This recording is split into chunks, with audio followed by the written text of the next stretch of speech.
जुग जुग जिय सुललनवा भवनवा के भाग जागल हो। ललना लाल हुई हैं कुलवा के दीपक मनवा में आस लागल हो।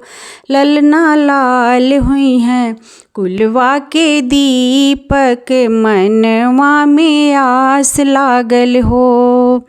आज के दिनवा सुहावन रतिया लुभावन हो।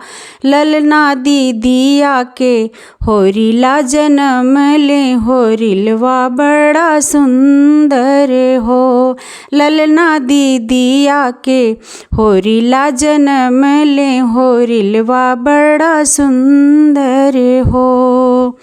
नकिया त हमें जैसे बाबूजी के आँखिया है माई के हो। ललना मुहवा है चनवा सुरुजेवा तो सगरिया जोर भैले हो। ललना मुहवा है चनवा सुरुजेवा तो सगरिया जोर भैले हो।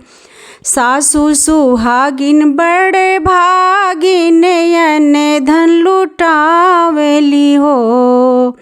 ललना दुअरा पे बाजले बधैया आंगनवा उठे सोहर हो। ललना दुअरा पे बाजले बधैया आंगनवा उठे सोहर हो। नाची नाची गावेली बहिनिया ललन के खेलावेली हो। ललना हंसी हंसी ठिठुकी चलावेली रस भर सावेली हो। ललना हंसी हंसी ठिठुकी चलावेली रस बरसावेली हो। जुग जुग जिय सुललनवा भवनवा के भाग जागल हो।